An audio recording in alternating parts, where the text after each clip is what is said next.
محمد وآل محمد برائے تاجیل امام زمانہ بلند ترین صلوات اللہم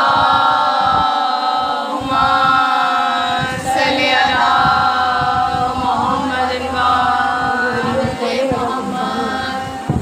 سورہ فاتحہ۔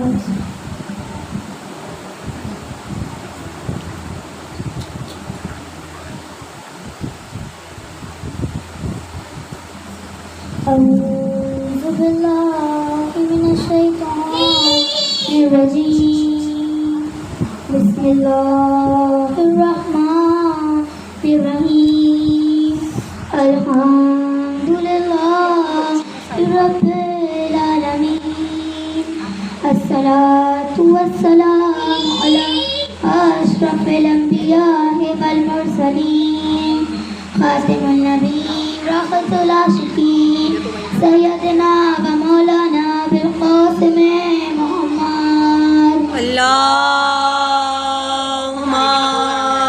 صلی علی محمد وآل محمد۔ بسم اللہ الرحمن الرحیم، انما یرید اللہ لیذہب عنکم الرجس اہل البیت ویطہرکم تطہیرا۔ اللہم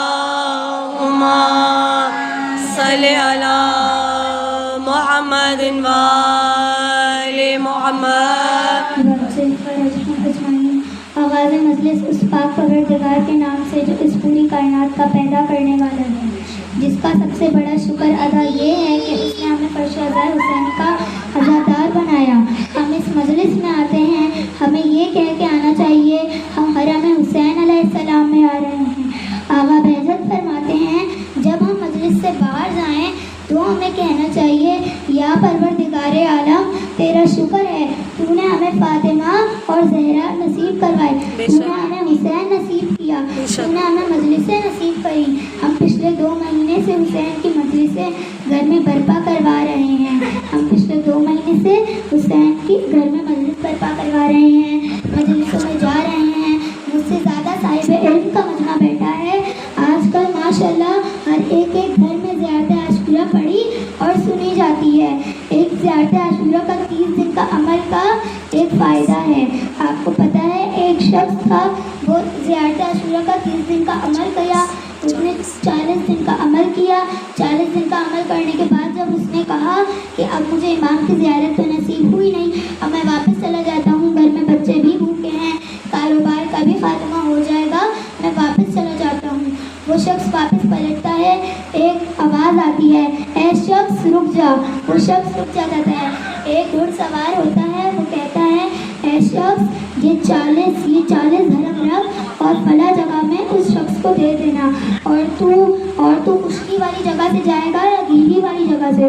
وہ کہتا ہے میں خشکی والی جگہ سے جاؤں گا۔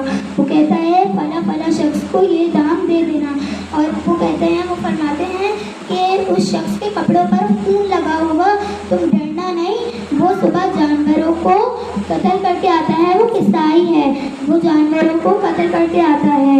بس وہ جاتا ہے، وہ کہتا ہے اگر وہ پوچھے یہ کس نے بھجوائے ہیں تو میں کیا کہوں؟ وہ شخص کہتا ہے تم کہہ دینا یہ بقیت اللہ نے بھجوائے ہیں، یہ بقیت اللہ نے بھجوائے ہیں۔ وہ شخص جاتا ہے اور کہتا ہے دب الباب پڑتا ہے، اس شخص کے کپڑوں پر خون لگا ہوا ہوتا ہے، جیسے بقیت اللہ نے کہا ہوتا ہے، اس شخص کے کپڑوں پر خون لگا ہوا ہوتا ہے۔ وہ شخص دروازہ کھولتا ہے، 40 درہم دیتا ہے، وہ کہتا ہے یہ کس نے بھجوائے ہیں؟ وہ کہتا ہے اس جگہ سے آیا تھا، کربلا سے آیا ہوں، جمکران مسجد سے آیا ہوں، بقیت اللہ نے بھجوائے ہیں۔ وہ کہتا ہے ان درہموں کو اپنے ہاتھ میں رکھیے، میں ذرا 5 منٹ میں آتا ہوں۔ اندر جاتا ہے، وضو کرتا ہے، غسل لیتا ہے، لباس بدلتا ہے، آ کے کہتا ہے، وہ شخص جو بیٹھا ہوا ہوتا ہے کہتا ہے تم نے اتنا اہتمام کیوں کیا؟ تم نے اپنا غسل کر لیا، تم نے وضو کر لیا۔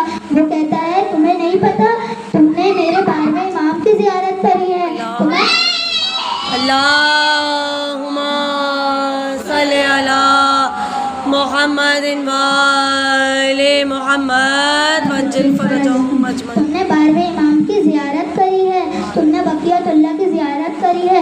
وہ حیران ہو جاتا ہے، کہتا ہے میں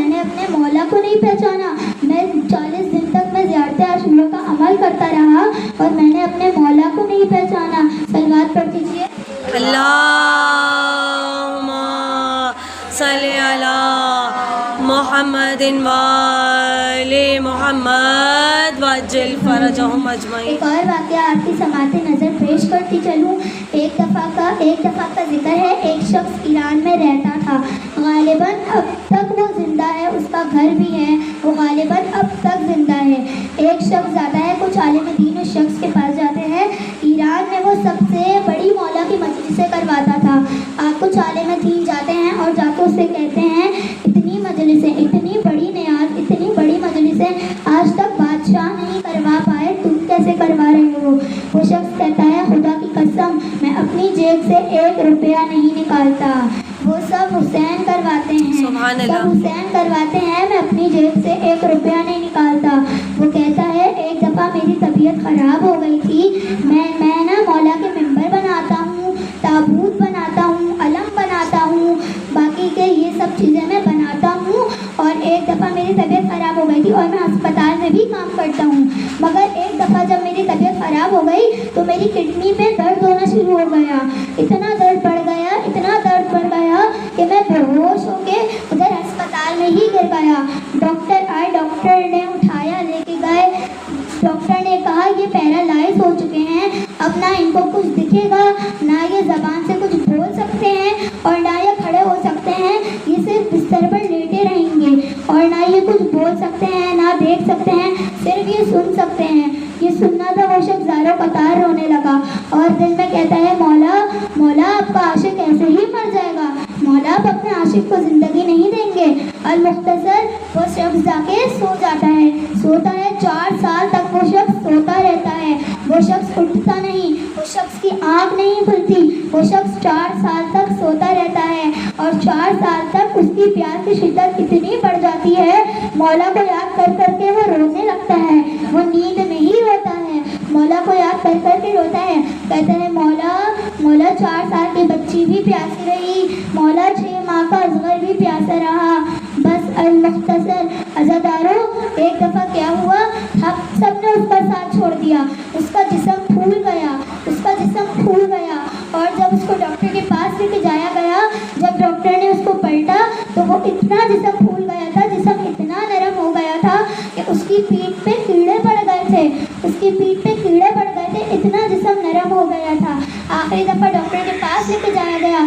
ڈاکٹر نے کہا اب اس کا کچھ نہیں ہو سکتا, اب یہ پیرالائز ہو چکے ہیں, اندھے ہو چکے ہیں, اب ان کا کچھ نہیں ہو سکتا. ماں اداس ہو کے اپنے بچے کو گھر لے آئی. سب نے اس کا ساتھ چھوڑ دیا, صرف ماں, ایک بوڑھی ماں تھی, بوڑھی ماں تھی, وہ اس کی خدمت کرنے لگی. ماں کی قدر کرو, جب تک ماں زندہ ہے ماں کی قدر کرو, اور اگر ماں مر جائے تو ایک دفعہ, ہفتے میں 1 دفعہ ماں کی قبر پر ضرور جایا کرو. بس بوڑھی ماں اس کی خدمت کرنے لگی. محرم کا چاند نمودار ہوا, پہلی محرم آئی, اپنے بچے کو کہتی ہے اے میرے بیٹے, میں نے تجھے حسین کے حوالے کیا, اب میں مجلسوں میں جاؤں گی اور تو گھر میں اکیلا رہے گا. وہ رونے لگتا ہے, کچھ بول تو سکتا نہیں نا, وہ رونے لگتا ہے. 4 محرم کی صبح نمودار ہوئی. ایک پرندہ اس کی کھڑکی پہ آ کے بیٹھ گیا, اور کھڑکی کے آ کے بیٹھنے کے بعد وہ اندر آیا اور کبوتر ویسا کبوتر نہیں, اس کے پنجے لال تھے, سبز اور سفید رنگ کا کبوتر تھا, سبز اور سفید رنگ کا کبوتر تھا. 3 پروں والا کبوتر تھا, جس کے پنجے بھی لال تھے, اور 3 پروں والا کبوتر تھا. 3 پروں والا کبوتر تھا. اس کبوتر نے جیسے ہی وہ کبوتر آیا, اس شخص کی آنکھوں کی بینائی واپس آ گئی, اس شخص کی زبان میں سے تالے ہٹ گئے, وہ شخص بولنے لگا, وہ شخص دیکھنے لگا. وہ کبوتر اس کے پاس جا کے یا علی, یا علی, محمد والی محمد بلند کر صلوات. اللہم صلی علی محمد وآل محمد وعجل فرجهم. وہ کبوتر اس شخص کے سرانے جا کے کھڑکھڑانے لگا, اور کبوتر پوچھتا ہے, اس کے کان میں جا کے بولتا ہے تجھے پیاس لگی ہے, تجھے بھوک لگی ہے؟ وہ کہتا ہے ہاں بہت وقت سے پیاسا تو ہوں. وہ کبوتر اپنی چونچ اس شخص کے منہ میں ڈالتا ہے, اس کو کچھ آرام ملتا ہے, اس کا جسم کچھ پھولنے سے کم ہو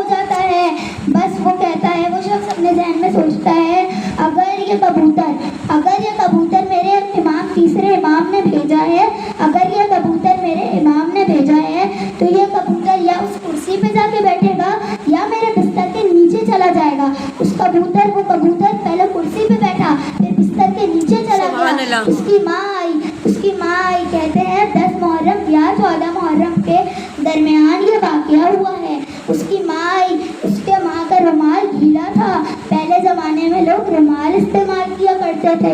اس کی ماں کا رومال گیلا تھا. اس کی ماں نے رومال اس کے زخموں پر ملنا شروع کیا. اس کی جسم ہلکا ہلکا اور کم ہو گیا. اس کی سوجت ختم ہونے لگی. بس وہ ماں جاتی ہے, وہ ماں مجلس میں جاتی ہے. وہ شخص روتا ہے, کہتا ہے مولا میں آپ کے منبر بناتا تھا, مولا میں آپ کے تابوت و علم بناتا تھا, مولا آپ کا عاشق ایسے ہی مر جائے گا. اس کا یہ کہنا تھا. اس کی ماں نے کہا, اس کی ماں پھر اندر آئی. وہ شخص کہتا ہے اماں اگر تمہارے پاس وقت ہے تو اس بستر کے نیچے ایک کبوتر ہے, اس کو لا کے دانا اور پانی دے دو. ماں کہتی ہے کیسا کبوتر؟ وہ شخص کہتا ہے بس ایک کبوتر ہے, تو اس کو لا کے دانا اور پانی دے دو. وہ ماں کٹورے میں دانا اور پانی لے کے آتی ہے. بس وہ ماں باہر جاتی ہے, ایک دروازہ کھلتا ہے, نورانی شخصیت اندر آتی ہے. اللہم صلی علی محمد وآل محمد وعجل فرجهم. ایک نورانی شخصیت اندر آتی ہے. وہ شکل کو دیکھتے ہی پہچان جاتا ہے. جن کو میں لبیک یا حسین کر رہا تھا وہ شخص اندر آ چکے ہیں. جن کو میں لبیک کر رہا تھا, جن کو میں بلا رہا تھا, وہ شخص آ چکے ہیں. اور امام حسین علیہ السلام آ کے کرسی پر بیٹھتے ہیں.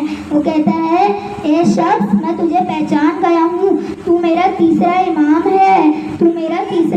ہے. میں تجھے بلا رہا تھا اور تو تشریف لے آیا, تیسرا امام ہے. بس وہ شخص کہتا ہے تو ہمیں بلا رہا تھا نا, ہم آ گئے, اب تو بتا تو ہمیں کس لیے بلا رہا تھا. وہ شخص شرمندہ ہو کے کہتا ہے مولا میں زبان سے نہ بولوں گا, مولا دلوں کے حالات جاننے والے ہیں, آپ جانتے ہیں میں آپ کو کس لیے بلا رہا تھا. وہ شخص مولا کی بازو کو پکڑتا ہے, چومنا چاہتا ہے, گلے لپٹنا چاہتا ہے, لیکن پیرالائز تھا, کھڑا نہ ہو پایا. مولا کے گلے لپٹنا چاہتا ہے, مولا کا ہاتھ پکڑا تو ہاتھوں کی انگلیاں کٹی ہوئی تھی, ہاتھوں کی انگلیاں نہیں تھی, ہاتھوں میں سے اس وقت بھی خون بہہ رہا تھا, ہاتھوں کی انگلیاں نہیں تھی. بس مولا نے اس کے سر پر ہاتھ پھیرا, مولا نے اپنا شفقت کا ہاتھ اس کے سر پر پھیرا. وہ شخص کے جسم سے کیڑے چلے گئے. وہ شخص کی پھولی ہوئی جگہ جو اس کا پھولا ہوا تھا, سوج رہا تھا, وہ سب کچھ صحیح ہو گیا.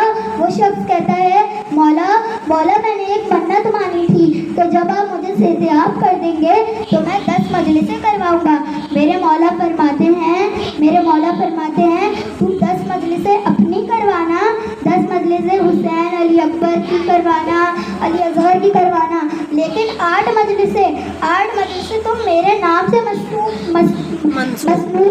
منسوب کر دینا, کیونکہ میں اپنے نام کی مجلسیں اپنی ماں فاطمہ کو کرواؤں گا, جو ایک مجلس میں آ کے میرا پرسہ دیتی ہے. میں خود آ کے اپنی ماں فاطمہ زہرا اور اپنے بابا علی کا پرسہ دوں گا. وہ شخص آنسوؤں سے رونے لگتا ہے. بس امام واپس جاتے ہیں. اس کی ماں اندر آتی ہے, بہت خوش ہوتی ہے, رونے لگ جاتی ہے کہ میرے بیٹے کو مولا نے صحتیاب کر دیا. کرسی کو چومنے لگتی ہے. مولا تو کے کرسی پر بیٹھے تھے نا, کرسی کو چومنے لگتی ہے, اپنے بیٹے کے ہاتھوں کو چومتی ہے, سر کو چومتی ہے. اس سر پہ مولا کا ہاتھ گیا تھا, اس ہاتھ پہ مولا نے اپنا ہاتھ رکھا تھا. اس کرسی پہ میرے وقت کے امام آ کے بیٹھے تھے. بس وہ ماں چومنے لگتی ہے اور زور زور سے رونے لگتی ہے. پاس میں کھڑے ساحل آتے ہیں. ساحل آ کے پوچھتے ہیں لگتا ہے اس کے بیٹے کا انتقال ہو گیا, اس کا بیٹا اس دنیا سے چلا گیا, وفات پا گیا. لیکن جب وہ آتا ہے تو بیٹا پیرالائز نہیں ہوتا, بیٹا اپنی ٹانگوں پہ کھڑا ہوتا ہے. آنکھوں سے سب دیکھ اللہم صلی علی محمد وآل محمد وعجل فرجهم. آنکھوں سے سب دیکھ رہا ہوتا ہے, زبان کے تالے ہٹ چکے ہوتے ہیں, آنکھوں سے وہ سب کچھ دیکھ رہا ہوتا ہے. عزاداروں, مل کے یہ دعا کرے ہماری یہ گناہگار آنکھیں بھی ہمارے امام کو دیکھ سکے، ہمارے یہ ہاتھ صرف یا علی مدد کہنے میں اٹھے۔ یا عزاداروں یہ بھی دعا کرے یہ زبانیں خالی حسین کا ذکر کرے، یہ زبانیں حسین کا ذکر کرے، یہ کان صرف حسین کی صدا سنے۔ اگر ہم مرے تو حسین کرتے مرے، اور اگر جیے تو علی علی کرتے جیے۔ اور جو میں نے سب سے پہلے آیت تطہیر کا ذکر کیا تھا، بسم اللہ الرحمن الرحیم، انما یرید اللہ لیذھب عنکم الرجس اہل البیت ویطہرکم تطہیرا، اس کا میں نے ذکر کیا تھا۔ اس کا ترجمہ یہی ہے نا، بس خدا کا یہ فیصلہ ہے کہ ہم نے آپ کو ایک نجاست سے دور رکھا، آپ سے نجاست دور رہے گی، آپ اتنے پاک و پاکیزہ ہیں۔ ایک شخص آ کے امام جعفر صادق اللہم صلی علی محمد وآل محمد اجمعین۔ ایک شخص امام جعفر صادق علیہ السلام کے پاس آ کے بولتا ہے، اے میرے امام، اے میرے مولا، آپ کو تو ہر ایک چیز کا علم ہے، یہ بتائیے کہ جب یہ آیت تطہیر نازل ہوئی تو یہ پنجتن پاک ہوئے ہیں یا پہلے سے ہی پاک تھے؟ میرے مولا نے اتنا خوبصورت جواب دیا، میرے مولا نے جواب دیا، کیا جب سورہ اخلاص خلق ہوئی تھی تو ہی خدا وحدہ لا شریک ہوا تھا؟ خدا تو پہلے سے وحدہ لا شریک ہے، تھا اور رہے گا۔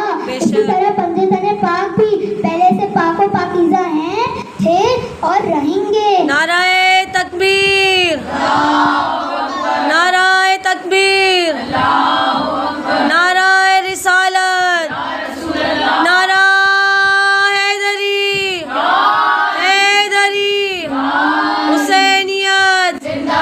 حسینیت، اہل بیت کے دشمنوں پر لعنت، اہل بیت کے دشمنوں پر لعنت، پر محمد و آل محمد صلوات۔ اللہم صلی علی محمد وآل محمد وعجل فرجهم اجمعین۔ میرے مولا نے اتنا خوبصورت جواب دیا، کیا جب سورہ اخلاص خلق ہوئی تھی تو خدا وحدہ لا شریک ہوا تھا؟ نہیں نا، جب سورہ اخلاص خلق ہوئی تھی اس سے پہلے سے خدا وحدہ لا شریک ہے اور تھا اور رہے گا، قیامت تک خدا وحدہ لا شریک رہے گا، اور قیامت تک پنجتن پاک بالکل پاک و پاکیزہ رہیں گے۔ پر محمد والے محمد صلوات۔ اللہم صلی علی محمد وآل محمد وعجل فرجهم اجمعین۔ عزاداروں ننھی سکینہ کو رہائی کا بہت شوق تھا۔ مولا سجاد سے سکینہ پوچھتی تھی، بھیا آزاد پرندے اڑ سکتے ہیں کیا؟ ہم اپنے گھروں کو نہیں جا سکتے بھیا، ہم اپنے وطن کو نہیں جا سکتے؟ عزاداروں، ایک رات یزید کے خواب میں رسول خدا آئے اور آ کے کہتے ہیں، تو نے میری آل کو قید کر رکھا ہے، تو اذانوں میں میرا ذکر سنتا ہے، میرا کلمہ پڑھتا ہے، مجھے خدا کا رسول کہتا ہے، تجھے یہ نہیں پتا تو نے میری آل کو قید کر رکھا ہے، تو میری آل کو آزادی دے دے۔ عزاداروں، یزید صبح اٹھتا ہے، صبح کی نمودار ہوتی ہے، یزید اٹھ کر کہتا ہے ہمارے چوتھے امام کو بلایا جائے۔ چوتھے امام آتے ہیں، یزید کہتا ہے تمہیں رہائی کی خبر سنائی گئی ہے، جاؤ ہم نے تمہیں رہا کیا، جاؤ تم واپس مدینے جا سکتے ہو۔ عزاداروں، مولا سجاد وقت کے امام ہیں، لیکن پھوپھی اماں سے پہلے پوچھ رہے ہیں، پھوپھی اماں ہمیں آزادی میں جانا ہے، ہمیں واپس مدینے جانا ہے، یا ہمیں سکینہ کے ساتھ ادھر ہی رہنا ہے، سکینہ کی تربت کے ساتھ ادھر ہی رہنا ہے؟